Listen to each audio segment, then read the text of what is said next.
Markkinatalous on kautta historian ollut yksi muutoksen katalysaattori. Mutta ymmärrämmekö me täällä Suomessa enää, minkälaiset reunaehdot markkinatalous meidän elämämme tälle asettaa? Seuraavaksi meille pitää markkinataloudesta lyhyen kertausoppimäärän henkilö, joka on paitsi puhunut muutoksen tarpeellisuudesta, myös ollut aloittamassa suomalaisessa yhteiskunnassa muutoksia ja tekemässä niitä. Hyvä yleisö, toivotetaan tervetulleeksi Mr. Markkinatalous Björn Wahlroos.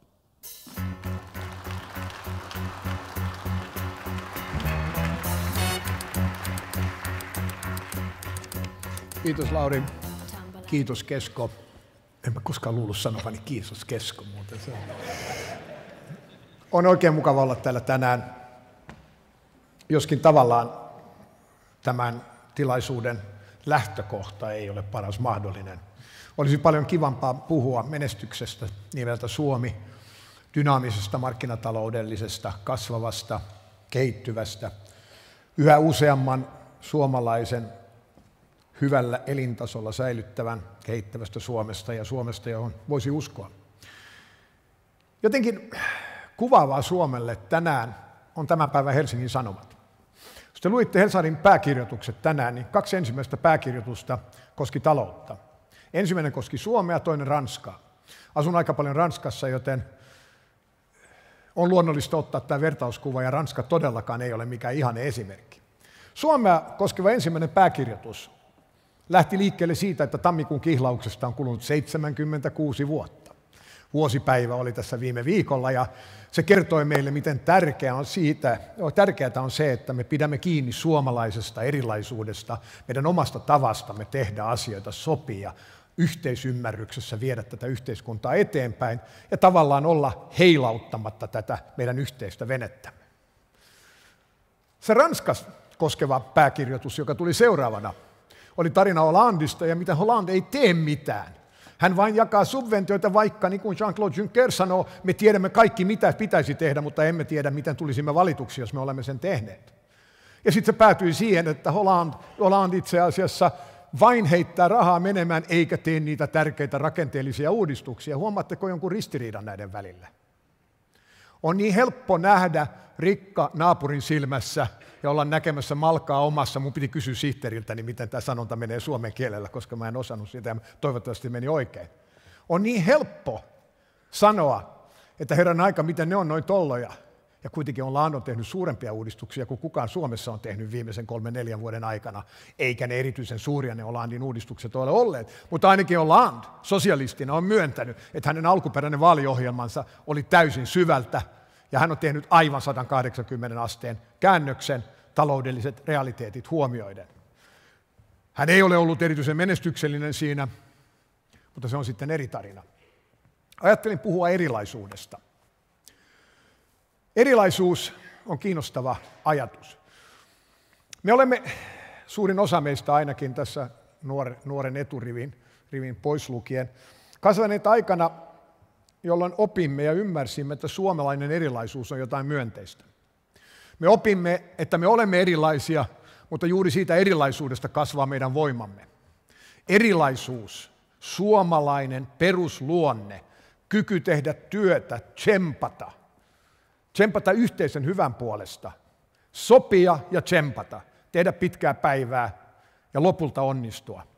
Se on suomalaisuutta, suomalaista erilaisuutta. Mutta onko se sitä enää? Me olemme erilaisia, se on totta. Mutta missä suhteessa me olemme erilaisia? Erilaisuus on nimittäin jännittävä käsite. Erilaisuus voi olla hyvä asia, niin kuin se Suomessa on ollut. Erilaisuus, ne teistä, jotka harjoitatte kauppaa tai yrittämistä, te tiedätte, erilaisuus on usein hyvä juttu. Se on niin kuin brändin profiloimista ja tällaista. Mutta sitten joskus erilaisuus menee pieleen. Ja kun erilaisuus menee pieleen, kun ollaan toisenlaisia kuin muut ja se ei toimi, niin se erilaisuus on syytä aivan helvetin nopeasti lopettaa. Joka ikinen ihminen, joka on ollut tekemisissä yrityksen johtamisen, brändäämisen, informaation kanssa tietää, että se hetki, kun erilaisuus ei enää toimi, niin on parasta palata nopeasti valtavirtaan ja sitten ehkä alkaa fundeerata, löytyisikö joku uusi erilaisuus. Erilaisuuden toimiminen siksi ei ole niin kuin universaalinen käsite, vaan se on jotain, mitä meidän pitää joka kerta erikseen empiirisesti arvioida. Me olemme olleet erilaisia menestyksekkäästi. Me olemme edelleen erilaisia, mutta olemmeko menestyksekkäitä tässä meidän erilaisuudessamme? Maailma on nimittäin muuttunut. Se maailma, jossa me olimme erilaisia perinteisellä suomalaisella tavalla, oli maailma, jossa olimme oman kohtalomme herroja ja rouvia. Se oli maailma, jossa pystyimme itse päättämään, miten me sovelsimme tätä erilaisuuttamme suomalaiseen yhteiskuntaan, jossa pitkälti olimme tilaisuuden herroja ja rouvia. Tänään me elämme uudessa maailmassa, jonka kaksi dominoivaa trendiä, ne kaksi suurta määrittäjää, ne on sanottu niin monta kertaa, globalisaatio ja teknologia, on synnyttänyt yhden yhteisen kansainvälisen markkinapaikan, yhden paikan, jossa kilpailemme. Voi tuntua joskus siltä, jos olemme tuolla Joensuun takana jossakin, että olemme siellä aika suojassa kilpailulta, ja onneksi finanssimarkkinoilla se vielä pitää paikkansa, mutta kaupassa se ei sitä tee. Tässä oli pieni ilkeys, mutta mä jätän sen sivuun. Me olemme kaikki globaalilla markkinapaikalla, ja ellei se tunnu siltä, niin miettikää itse, mitä internet on tehnyt, mitä kaupan esteiden purku on tehnyt. Heckscher ja Uhlin, kaksi ruotsalaista kansantaloustieteilijää, todistivat jo 50-luvulla, että ei tarvita kansainvälisiä työmarkkinoita, jotta tuotantokustannushinnat koko maailmassa menisivät yhdenmukaisiksi. Siihen riittää vapaa maailmankauppa. Tänään meillä ei ole pelkästään vapaa maailmankauppa, meillä on vapaat pääomamarkkinat. Pääoma hakeutuu sinne, missä se tuottaa eniten. On täysin selvää, että tämän päivän maailmassa myös työvoima kilpailee globaalisti. Vaan meidän erilaisuudessamme täällä Suomessa emme näytä oikein sitä vieläkään ymmärtäneet. Me elämme maailmassa, jossa me emme itse määrittele sääntöjä, me elimme maailmassa, jossa erilaisuus voi olla sekä hyvä että paha. Miettikäämme hetken, millä lailla me olemme erilaisia ja millä lailla me ollaan siinä menestytty. Suomella on World Economic Forumin mukaan maailman toiseksi keskittyneimmät työmarkkinat. Meillä tehdään maailman toisiksi keskitetyimmin sopimuksia työehdoista ja niihin liittyvistä asioista. Mä en edes tiedä, kuka se eniten keskittynyt on, koska se tuntuu niin käsittämättömältä, että joku tekee asioita vielä järjettömämmin kuin me täällä Suomessa. Meillä emme elä missään ympäristössä. Me olemme pervertoineet käsitteen työmarkkina. Eihän meillä ole mitään työmarkkinoita. Yleissitovuus on aikoja sitten, eli me on nyt jokaisen viimeisen markkinaelementin meidän työmarkkinoiltamme. Me olemme maailman toisiksi eniten keskitetty työmarkkinasopimusten tekijä. Meillä on maailman toiseksi huonoimmin toimivat työmarkkinat. Toiseksi, meillä on maailman kolmanneksi, neljänneksi tai toiseksi korkein verotus riippuen siitä, keneltä sen kysyy. Me verotamme rikki tätä maata. Lähes 60% meidän bruttokansantuotteestamme menee tällä hetkellä julkisen sektorin kautta. Te tiedätte itse, miten paljon teitä verotetaan, ja te tiedätte itse, miten koko tämä yhteiskuntaa verotetaan, koska muistakaa, että teidän tuloverojen lisäksi te maksatte valtavan määrän arvonlisäveroja, auto- ja moottoriveroja, valmisteveroja, herra ties mitä. Me olemme maailman verotetuimpia paikkoja. Meillä on toimimattomat työmarkkinat, meillä on maailman korkeimpiin kuuluva verotus, ja jotta se nyt ei tähän jäisi, me teemme vähemmän työtä kuin juuri mikään muu kansa maailmassa. Nyt te sanotte, mitä tämä ei, että kyllä me tiedämme, että muualla tehdään vähemmän töitä vuodessa, että ainakin Norjassa ja Hollannissa tehdään vähemmän työtä. Norjassa itse asiassa luultavasti yhden ihmisen elinikänä tehdään vähemmän työtä kuin Suomessa, mutta se onkin sitten se ainoa. Koska ratkaisevaa tässä ei ole se, kuinka monta tuntia te ja minä ja joku muu, varsinkaan en minä, panee niin kuin siellä sorvin ääressä menemään. Vaan ratkaisevaa on se, kuinka paljon me yhden ihmiselämän aikana työskentelemme heittäytyämme sitten jonkun muun hoidettavaksi. Suomalaiset tekee 1500 tuntia työtä vuodessa, saksalaiset noin 1700, amerikkalaiset noin 2000, aasialaiset noin 2200. Mutta se ei ole se koko juttu. Me työskentelemme harvempia vuosia kuin juuri kukaan muu maailmassa. Keskimääräinen suomalainen työskentelee vain noin 32-33 vuotta työuran aikana, johtuen pitkistä opintoajoista ja matalasta eläkeiästä. Lopputulema on se, että tyypillinen suomalainen työskentelee yhden ihmiselämän aikana 50 000 tuntia. Siinä missä saksalainen ja ruotsalainen työskentelee noin 60 000 tuntia, amerikkalainen 80 000 tuntia ja aasialaiset yli 100 000 tuntia. Ymmärrättekö, mitä tämä tarkoittaa? Siinä vaiheessa, kun aasialaiset ovat koulutusjärjestelmän panostuksilla nostaneet työvoimansa tuottavuuden suunnilleen meidän tasolle, heidän elintasonsa tulee olemaan 2 kertaa korkeampi kuin meidän. Koska he käyttävät sitä samaa tuottavuuden työvoimaa 2 kertaa enemmän ihmiselämän aikana kuin me. Eikä tässä kaikki. Sen lisäksi me tietenkin olemme tehneet pääomamarkkinoillemme paljon hallaa sille, että edes meidän pääomat eivät kohdistu oikein. Me olemme toisin sanoen toimimattoman työmarkkinamaa, korkean verotuksen maa, ja me teemme vähemmän työtä kuin juuri kukaan muu. Erilaisuus voi toisin sanoen olla hyväksi tai pahaksi. Se oli empiirinen kysymys, muistatte. Erilaisuus oli meidän suuri menestystarinamme, kun menemme taaksepäin ajassa. Meidän erilaisuudestamme on tulossa rasite. Me emme ole pitkään aikaan enää palanneet sinne lähtöruutuun kysyäksemme itseltämme, onko tämä suomalainen erinomaisuus toimivaa? Toimiiko koko meidän yhteiskuntamme sellaisella tavalla kuin me haluamme? En ole edes maininnut sitä yksinkertaista tosiasiaa, että tuon korkean verotuksen lisäksi meidän huoltosuhteemme alkaa lähestyä yhtä. No nyt jotkut teistä tietää, mitä huoltosuhde tarkoittaa, mutta se noin krouvisesti tarkoittaa, kuinka monta ihmistä on duunissa elättämässä niitä muita ihmisiä. Kehittyneissä maissa tämä kerroin on yleensä 4. Yhdysvalloissa on 2-2,5. Euroopassa yleisesti 2 tienoilla. Meillä se lähenee yhtä. Meillä alkaa olla tilanne se, että meillä on 1 henkilö duunissa elättämässä yhtä henkilöä, joka sitten on lapsi, opiskelija tai eläkeläinen. Se on lähes mahdoton tilanne maassa, jossa veroaste on 1 maailman korkeimpia. Se merkitsee käytännössä sitä, että se henkilö, joka on duunissa, hänelle ei jää K-kaupassa ostettavaksi juuri mitään. Ja tästä yksinkertaisesta syystä, no ehkä tuo teidän filminne tuossa kuvasi hyvin sitä tilannetta. Mutta olisi tietenkin kivampi, jos ne käyttäisi vähän enemmän rahaa siellä kaupoissakin. Erilaisuus on muodostunut meille päähänpinttymäksi. Ja me ei ole enää kysytty itseltämme, olemmeko hyvässä mielessä erilaisia, vai onko erilaisuus todella nyt muodostunut meille ongelmaksi. Katsotaan hiukkasen tuloksia. Meidän erilaisuutemme on johtanut siihen, että meillä ei ollut mitään talouskasvua 10 vuoteen. 10 vuoteen. Siellä on ollut pientä vipinaa ylös 2006-2007, sitten kunnolla alas, sitten vähäsen ylös taas vuonna 2010-2011 ja sitten pientä alamäkeä.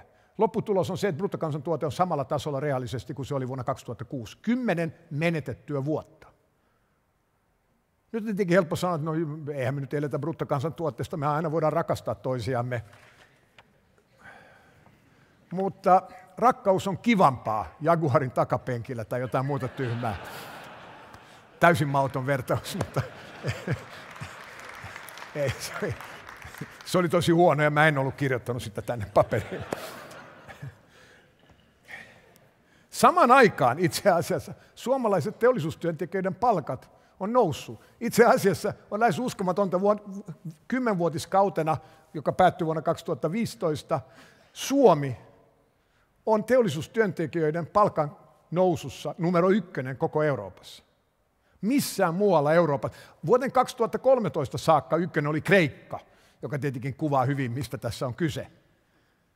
Me olemme tilanteessa, jossa meidän talous ei ole mennyt minnekään, mutta meidän toimimattomat työmarkkinat on tuottaneet tilanteen, jossa suomalainen työntekijä joutuu hinnoittautumaan ulos meidän työmarkkinoiltamme, ja sen seurauksena meillä on 9-10% työttömyys. Se ehkä ei kuulosta enää paljolta. Mä kuulun siihen sukupolveen, joka muistaa vielä syksyn 1975, varsinkin siksi, koska joudun istumaan siinä syksynä monta kertaa radion ääressä tekemättä mitään, koska suoritin varusmiespalveluni alkumetrejä Karjalan prikaatissa. Silloin Kekkonen nimitti Miettusen hätätilat hallituksen, kun työttömyys oli ylittänyt 3%.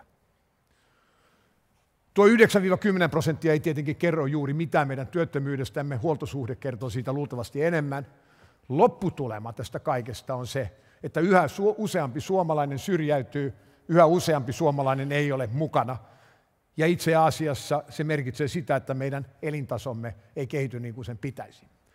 Nyt voisi lopulta sanoa, mutta eihän tuo nyt ole mitään. Meillähän on tämä meidän sopimusyhteiskunnan malli. Mehän pidämme yhteen, me sovimme keskenämme siitä, miten tämä tulisi hoitaa. Mehän emme riitele. Satuitteko te katsomaan Kauppalehdestä tämmöistä tilastoa, jossa oli pantu pylväikkö Suomen ja Ruotsin lakoista viimeisen 10 vuoden aikana? Se oli hyvä kuva, koska se oli korkea, niin kuin sininen, vähän vaihtelevan korkuinen pylväs. Ja sitten sitä niin kuin jäi katsomaan, että mikä tuo pieni hyttysen kokoinen niin kuin punainen tuossa vieressä oli. Se oli ruotsalaiset lakot. Emme me elä yhteiskunnassa, jossa vallitsee työmarkkinoilla edes rauha. Emme ole ainoastaan tuhonneet taloutemme, vaan se illuusio siitä, että me teemme tämän yksissä tuumin, sekään ei enää pidä paikkaansa. Me olemme Euroopan lakkojohtajamaa parin vuoden kuluttua, jos tätä vauhtia jatketaan. Erilaisuutta voi olla monenlaista, mutta meidän erilaisuutemme ei kyllä näytä erityisen voittavalta käsitteeltä. Meidän erilaisuus minun mielestä ei toimi.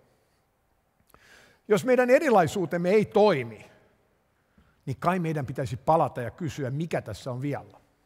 Ja mä oon tietenkin indikoinut jo parilla asialla, mikä tässä voisi olla vialla.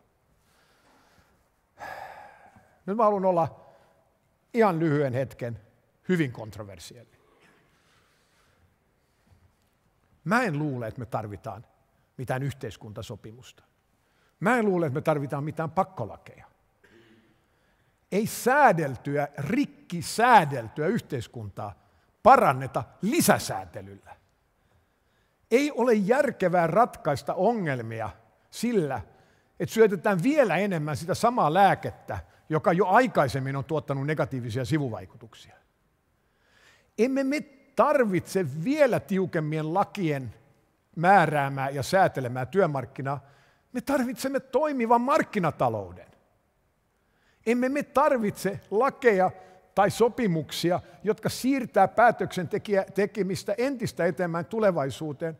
Me tarvitsemme yksinkertaisen uudistuksen, joka tekee mahdolliseksi meidän normaaleille työntekijöille, ihmisille tuolla sopia työehdoistaan semmoisella tavalla, että töitä syntyy. Kun minulta kysytään, mitä tämä tarkoittaa, ethän se voi olla vakavissa, se työpaikkojahan ei ole, eihän se auta, että me alennamme palkkoja, eihän se auta, että me teemme rakenteellisia uutisia, kun työpaikkoja ei ole. Ja katin kontit.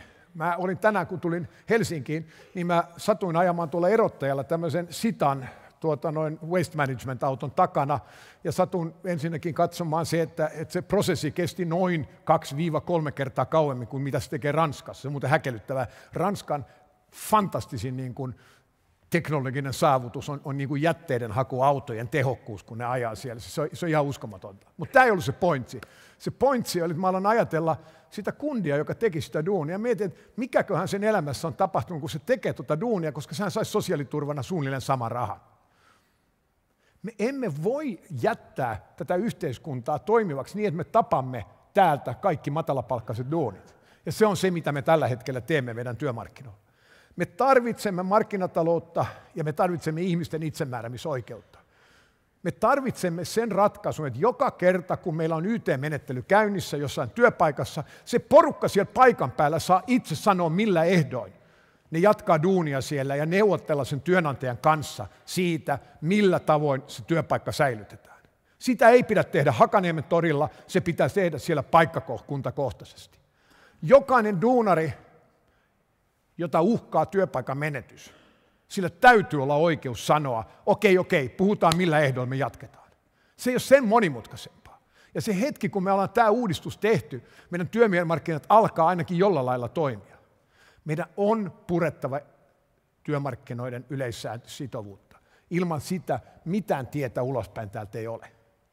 Joten mun ratkaisu, kun sitä niin usein puhutaan, tähän kaikkeen, ei ole lisäsäätelyä, se ei ole pakkolakeja, se ei ole yhteiskuntasopimusta. Meidän täytyy alkaa perkaa tätä säätelyä. Meidän on pakko perääntyä katsomaan meidän erilaisuuttamme, poimia sieltä ne hyvät elementit. Ja meidän täytyy päästä yksinkertaisella ratkaisulla eteenpäin, josta yksinkertaisimmista yksinkertaisin olisi perua laki työehtosopimusten yleissitovuudesta. Se on sikäli jännä asia, jos te olette keskustelua pakkolaista seurannut. Suuri joukko yleensä vasemmistolaisittain ajattelevia perustuslaki-asiantuntijoita kertoo meille, että se, että hallitus säätää lain, jolla pannaan katto sunnuntailisille tai poistaa jonkun arkipyhän, on itse asiassa perustuslain vastainen. Mielestäni se on perustuslain vastainen sitä paitsi siksi, että se on sopimusvapauden rikkomus. Oletteko koskaan tullut ajatelleeksi, mitä yleissitovuus on? Yleissitovuus tarkoittaa sitä, että ammattiliitto ja tietenkin myös työnantajaliitto, joka jollain lailla pystyy näyttämään, että se edustaa 50% työntekijöitä tietyllä alalla, saa määrätä työehdot kiveen hakattuna joka ikiselle työntekijälle, joka sillä alalla haluaa toimia. On rikos poiketa niistä. Mikä on sopimusvakauden rikkomista, ellei yleissitovuus? Meidän on palattava takaisin siihen yksinkertaiseen asiaan, että markkinataloudessa ihmiset saa päättää omista asioistaan myös siitä, millä ehdon he tekevät työtä. Ja tämä ei tule olemaan mikään lyhyt matka takaisin. Suomalaisille on iskostunut päähän se ajatus, että kaikki ratkaisut löytyy sieltä mapista. Kun mun tilanhoitajani Oominnessa palkkaa uuden maataloustyöntekijän, luuletteko te, että se neuvottelee sen kanssa? Ei. Sen käsi tekee tämän liikkeen kirjahyllylle, jossa on maataloustyöntekijän yleistyösopimus, jotain ohjekirjamappi, ja hän katsoo, mitä palkkaa sille pitää maksaa. Luuletteko, että Salon työllisyystilanne paranee tällä lailla? Tietenkin meidän täytyy tehdä muita asioita. Meidän täytyy katsoa meidän verotusta, meidän täytyy lopultakin päästä tilanteeseen takaisin, jossa suomalaisten yrittäjien kannattaa yrittää ja rakentaa tätä yhteiskuntaa. Meidän täytyy muistaa, että me palasimme 1990-luvun kriisistä ennen kaikkea sillä, että me annoimme kannustimia suomalaisille yrittäjille kerätä pääomia, maksaa pois velkoja ja rakentaa yritystoimintaa tähän maahan. Probleema on vaan se, että kello on aika paljon. Ei ainoastaan mun esityksessä, vaan Suomen historiassa. Me olemme suomalaisina erilaisia. Me emme ole ihan samanlaisia kuin tuolla muualla. Ja siinä erilaisuudessa, vaikka mä olen sitä niin haukkunut, on paljon hyvää. Ennen kaikkea siitä voi hakea paljon hyvää. Mutta me olemme käyttäneet tolkuttoman paljon aikaa ymmärtääksemme, että se versio erilaisuudessa, jonka me rakensimme tähän maahan 70- ja 80-luvulla, ei enää toimi avoimessa globaalissa maailmassa. Ja siksi meidän on palattava juurille. Ja se palaaminen ei tapahdu minkään yhteiskuntasopimuksen kautta. Se ei edes tapahdu pakkolakien kautta. Se tapahtuu vain sitä kautta, että me askel askeleelta poistamme esteet ihmisten omalle toiminnalle, markkinatalouden toiminnalle ja sitä kautta taloudelliselle kasvulle. Ellei me tätä perustavaa laatua olevaa totuutta ymmärrä ja käännä käytäntöön, ellei me pysty rakentamaan tähän maahan toimivaa, yksinkertaista markkinataloutta, jota lähes kaikki muut maat, jopa Euroopassa, ovat viimeisen 15 vuoden aikana pystyneet tekemään. Tällä maalla ei tule menemään hyvin. Vietän paljon aikaani Ruotsissa, ja on lähes häkellyttävää, että kun on rakentanut niin kuin minä karjäärin ruotsalaisten haukkumisesta, en ole säästänyt viimeisen 20 vuoden aikana yhtään Salonkin kelpoista adjektiivia kuvatessani ruotsalaisten typeryyttä. Mä olen jokaisella mahdollisella tavalla kutsunut niitä nynnyiksi, saamattomiksi, diskuteeraaviksi, perhesuhteissaan epäortodokseiksi, jos mitä. Ja mä pyydän nöyrästi tästä kaikesta anteeksi. On häkellyttävää nähdä tänään, miten pienillä uudistuksilla markkinatalous voi saada uudelleen käyntiin. Ei Ruotsissa ole tapahtunut mitään thatcherilaista vallankumousta. Se, mitä siellä tapahtui, oli yksinkertaisesti se, että sosiaalidemokraattisen puolueen johtaja, pääministeri Göran Persson, tajusi, että hän oli juuri ampumassa sen viimeisen laukauksen, joka tappaa sen lypsävän lehmän. Hän nosti tähtäimen pois siitä lehmästä ja lähti ostamaan rehua. Ja se rehunostomatka, se on jatkunut, koska ruotsalaista lehmää on pidetty hengissä. Ja se on pidetty hengissä siitä yksinkertaisesta syystä, että ruotsalaiset sosiaalidemokraatit elättää edelleen toiveita pääsystä valtaan. He ovat valtionhoitajapuolue, jotka muistavat, että seuraavassa vaaleissa he ehkä palaavat valtaan. Ja siksi he ovat halunneet pitää tämän lehmän lypsävänä. Suomen fragmentoitunut poliittinen kenttä on johtanut siihen, että me tällä hetkellä olemme dokumentoimassa ja tavallaan hakkaamassa meidän erilaisuutamme kiveen lopullisesti tappamalla lypsävän suomalaisen talouslehmän. Teidän käsissä, meidän kaikkien käsissä on se, että tämä kurssi muuttuisi. Se ei muutu millään työmarkkinasopimuksella, se ei muutu millään marginaalisilla veronmuutoksilla. Se muuttuu vain sillä, että me kaikki, ei vain nykyiset hallituspuolueet, vaan valtaosa meidän poliittisesta spektristä, ymmärtää, että meillä on yhteinen intressi Suomen talouden saattamisesta uudelleen jaloille. Ja se on mahdollista vain yhtä tietä. Kiitos.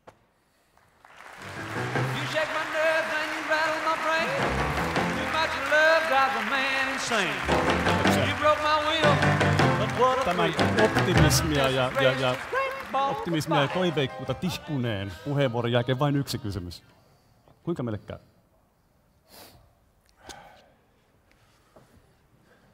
Ekonomistilta ei pidä koskaan pyytää ennustetta.